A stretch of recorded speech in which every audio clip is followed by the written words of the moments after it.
Sir doctor Naveen ಅಂತ ಸಿದ್ದರಾಮಯ್ಯನವರೇ ಆಗಿರಲಿ ಅಥವಾ ಡಿ.ಕೆ.ಶಿ ಅವರೇ ಆಗಿರಲಿ ಅಥವಾ ಬಿಜೆಪಿ ಸರ್ಕಾರವೇ ಆಗಿರಲಿ ಯಾರೇ ಬರಲಿ ಯಾರೇ ಹೋಗಲಿ ಸಾಮಾನ್ಯ ಜನರಿಗೆ ಏನು ಮುಟ್ಟಿಸಬೇಕು, ಜನರಿಗೆ ಏನು ಬೇಕು, food, education, health, employment, spiritual ಅವಶ್ಯಕತೆ ಇದೆ. ಇವು ಐದನ್ನ ನಾವು ಕೊಟ್ಟರೆ ಟ್ರಾನ್ಸ್ಪೋರ್ಟೇಷನ್, ಒಳ್ಳೆ ಎಜುಕೇಷನ್, ಒಳ್ಳೆ ರೋಡ್ಸ್ ಬಿಟ್ಟರೆ ಬೇರೆ ಯಾರು ತಲೆನೂ ಕೆಡಿಸ್ಕೊಳ್ಳಲ್ಲ. ಯಾರು ಆಗ್ತಾ ಇದ್ದಾರೆ, ಯಾರು ಹೋಗ್ತಾ ಇದ್ದಾರೆ, ಯಾರು ಬರ್ತಾ ಇದ್ದಾರೆ ಅಂತ. ಯಾರೇ ಬರಲಿ ನಮ್ಗೆ ಇಲ್ಲಿ ತನಕ ಬಂದವರೆಲ್ಲರೂ ಒಳ್ಳೆ ಕಾರ್ಯಗಳನ್ನು ಮಾಡಿದ್ದಾರೆ. ಮುಂಬರುವಂತಹ ಜನರು ಸಹ, ಮುಂಬರುವಂತಹ ನಾಯಕರು ಸಹ ನಮಗೆ ಒಳ್ಳೆ ಆಶೀರ್ವಾದವನ್ನೇ ಮಾಡ್ತಾರೆ ಅಂತ ನಾವು ನಂಬಿದ್ದೀವಿ.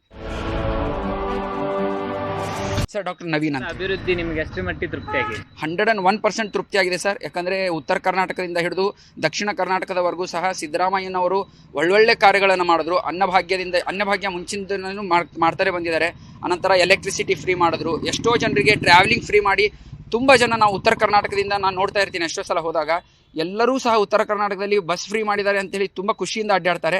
ಜೊತೆಗೆ 2,000 ರೂಪಾಯಿ ಏನು ಇವರಿಗೆ ಧನಲಕ್ಷ್ಮಿ ಅಂತ ಏನು ಹಾಕಿದ್ರಲ್ಲ ಯೋಜನೆ ಅಡಿಯಲ್ಲಿ, ಪ್ರತಿಯೊಬ್ಬ ಮಹಿಳೆಯೂ ಸಹ ನಮ್ಮ ಸಿದ್ದರಾಮಯ್ಯ ಅಂತ ಅತ್ಯಂತ ಖುಷಿಯಿಂದ ಅವ್ರು ಕೊಟ್ಟ 2,000 ರೂಪಾಯಿಯನ್ನು ತಗೊಂಡು ತಾವು ಒಳ್ಳೆ ಖರ್ಚುಗಳಿಗೆ, ತಮ್ಮ ಸೀರೆ ತೆಗೆದುಕೊಳ್ಳುವುದಕ್ಕೆ, ಹಬ್ಬಕ್ಕೆ, ಹರಿದಿನಕ್ಕೆಲ್ಲ ಯೂಸ್ ಮಾಡ್ಕೊಂಡಿದ್ದಾರೆ.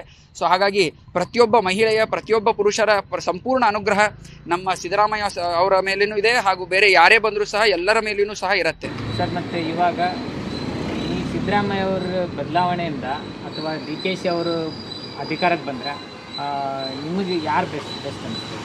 ಅಲ್ಲ, ಬೆಸ್ಟ್ ಅಂದರೆ ಎಲ್ಲರೂ ಬೆಸ್ಟೇ ಸರ್. ಯಾರೂ, ಪ್ರತಿಯೊಬ್ಬ ಮನುಷ್ಯನೂ ಸಹ ಆಯಾ ಸೀಟಿಗೆ ಬರುವಂಥವನು ತನ್ನ ಕಾರ್ಯಗಳನ್ನು, ತನ್ನ ಕಾರ್ಯಕ್ಷಮತೆಯನ್ನು ಚೆನ್ನಾಗಿ ಬೆಳೆಸ್ಕೊಂಡು ಆ ಒಂದು ಸಹಿಷ್ಣುತೆಯಿಂದ ಒಂದು ಅಭಿವೃದ್ಧಿಯನ್ನು ಮಾಡಬೇಕು ಅಂತಲೇ ಬಂದಿರ್ತಾರೆ.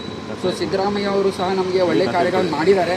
ಈಗ ಮುಂದೆ ಯಾರೇ ಸಹ ಬಂದರೂ ಸಹ, ಬದಲಾವಣೆ ಆದರೂ ಸಹ ಅವರು 101% ನಮಗೆಲ್ಲರಿಗೂ ಒಳ್ಳೆಯ ಬದಲಾವಣೆಯನ್ನು, ಒಳ್ಳೆಯ ಕ್ರಾಂತಿಯನ್ನು, ಒಳ್ಳೆಯ ಸಮಾಜವನ್ನು ನಿರ್ಮಿಸುವಲ್ಲಿ ನಮಗೆಲ್ಲರಿಗೂ ಸಹಾಯ ಮಾಡ್ತಾರೆ ಅಂತ ನಾನು ತುಂಬ ಬಲವಾಗಿ ನಂಬ್ತೀನಿ. ಇವಾಗ ಅಧಿಕಾರದ ಚುಕ್ಕಾಣಿ ಹಿಡಿಯುವ ಪೂರ್ವದಲ್ಲಿ 2.5 ವರ್ಷ ಸಿದ್ದರಾಮಯ್ಯನವರು, 2.5 ವರ್ಷ ಡಿ.ಕೆ.ಶಿ ಅವರಂತ ಹೇಳಿ ಅಧಿಕಾರ ಸ್ವೀಕಾರ ಮಾಡಿದ್ದಾರೆ. ಇವಾಗ ಅದ್ರ ಬಗ್ಗೆ ಏನು ಹೇಳ್ತೀರಿ? ಅಲ್ಲ ಸರ್, ಅದು ಒಳಗಡೆ ಇಂಟರ್ನಲ್ಸ್ ಅವ್ರದ್ದು ಏನೇನು ಪರಿಸ್ಥಿತಿಗಳಿರುತ್ತೆ ನಮ್ಗೆ ಗೊತ್ತಾಗಲ್ಲ. ಸೊ ಅವ್ರ ಇಂಟರ್ನಲ್ ಏನಾದ್ರು ಡಿಸ್ಕಷನ್ಸ್ ಇರುತ್ತೆ, ಡಿಸಿಷನ್ಸ್ ಇರುತ್ತೆ. ಆನಂತರ ಒಬ್ಬೊಬ್ಬ ನಾಯಕನ ಬೆಂಬಲಗಳಿರುತ್ತೆ, ಹಿಂಪಡೆಗಳಿರುತ್ತೆ. ಸೊ ಅವೆಲ್ಲ ನಿರ್ಣಯಗಳು ಬದಲಿ ಆಗ್ತಾ ಇರಲಿ.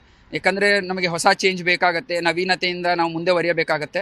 ಸೊ ಹಾಗಾಗಿ ಚೇಂಜಸ್ ಇರಲಿ, ಅದೇನು ಪ್ರಾಬ್ಲಮ್ ಇಲ್ಲ. ಅದು ಅವರವರ ಡಿಸಿಷನ್ಸ್. ಸಿದ್ದರಾಮಯ್ಯನವರೇ ಆಗಿರಲಿ ಅಥವಾ ಡಿ.ಕೆ.ಶಿ ಅವರೇ ಆಗಿರಲಿ ಅಥವಾ ಬಿಜೆಪಿ ಸರ್ಕಾರವೇ ಆಗಿರಲಿ ಯಾರೇ ಬರಲಿ ಯಾರೇ ಹೋಗಲಿ, ಸಾಮಾನ್ಯ ಜನರಿಗೆ ಏನು ಮುಟ್ಟಿಸಬೇಕು, ಸಾಮಾನ್ಯ ಜನರಿಗೆ ಏನು ಬೇಕು, food, education, health, employment, spirituality, ಇವು ಐದರ ಅವಶ್ಯಕತೆ ಇದೆ. ಇವು ಐದನ್ನು ನಾವು ಕೊಟ್ಟರೆ ಟ್ರಾನ್ಸ್ಪೋರ್ಟೇಷನ್, ಒಳ್ಳೆ ಎಜುಕೇಷನ್, ಒಳ್ಳೆ ರೋಡ್ಸು, ಅಷ್ಟು ಬಿಟ್ಟರೆ ಬೇರೆ ಯಾರು ತಲೆನೂ ಕೆಡಿಸ್ಕೊಳ್ಳಲ್ಲ. ಯಾರು ಆಗ್ತಾ ಇದ್ದಾರೆ, ಯಾರು ಹೋಗ್ತಾ ಇದ್ದಾರೆ, ಯಾರು ಬರ್ತಾ ಇದ್ದಾರೆ ಅಂತ. ಸೊ ಯಾರೇ ಬರಲಿ ನಮ್ಗೆ ಇಲ್ಲಿ ತನಕ ಬಂದವರೆಲ್ಲರೂ ಒಳ್ಳೆ ಕಾರ್ಯಗಳನ್ನು ಮಾಡಿದ್ದಾರೆ. ಮುಂಬರುವಂತಹ ಜನರು ಸಹ, ಮುಂಬರುವಂತಹ ನಾಯಕರು ಸಹ ನಮಗೆ ಒಳ್ಳೆ ಆಶೀರ್ವಾದವನ್ನೇ ಮಾಡ್ತಾರೆ ಅಂತ ನಾವು ನಂಬಿದ್ದೀವಿ. Okay sir, thank you so much sir.